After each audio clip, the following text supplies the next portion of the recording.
Imagine a generation that doesn't watch television. They don't trust governments.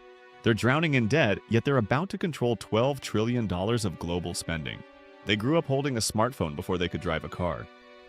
They've survived a pandemic and a mental health crisis. They are Generation Z. And whether you understand them or not, they are already reshaping every industry, every government, and every corner of the global economy. This is not a story about young people. This is a story about the future of the world. Generation Z refers to individuals born between 1997 and 2012.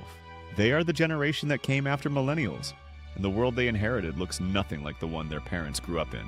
Generation Z is the largest generational cohort, comprising approximately 32% of the global population, an estimated 2 billion people worldwide. In the United States alone, approximately 3 out of 10 Americans fall within this demographic. But numbers alone don't tell their story. To understand Gen Z, you have to understand the world that built them. They were born into the internet and came of age during the 2008 financial crisis. They watched their parents lose homes. They survived a global pandemic at the most formative years of their lives. They opened TikTok while the world was on lockdown. Right now, Gen Z is transitioning from students to full economic participants. By 2025, they were expected to make up 27% of the global workforce. Gen Z controls about $450 billion in spending power today. By 2030, that total is expected to reach $12 trillion. But here's the contradiction. Despite that power, the share of Gen Z living paycheck to paycheck rose to nearly 70% in early 2025. In the workplace, they are forcing a renegotiation. Only 6% say their primary goal is a leadership position. They are not lazy. They are recalibrating what work means. Let's talk about the digital world. For Gen Z, there is no distinction between online life and real life. They are the same thing. Around 95% of Generation Z owns a smartphone.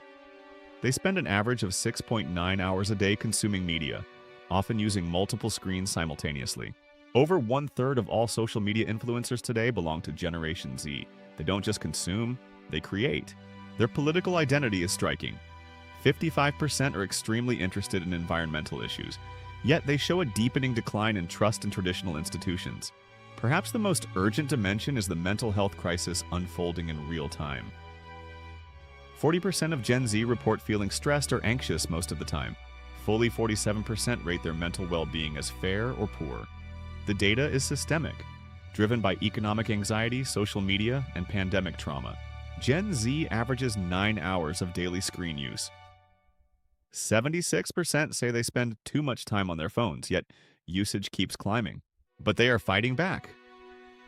68% have taken deliberate social media breaks. 42% are in therapy, dismantling decades of stigma. Here is why the world must pay attention. This generation is not a niche demographic. They are the engine of the next global economy. By 2030, Gen Z will contribute more wealthy individuals to every region than any previous generation. Their values are the emerging mainstream. They are disrupting the workforce. Companies that fail to understand their need for flexibility and purpose will struggle to survive.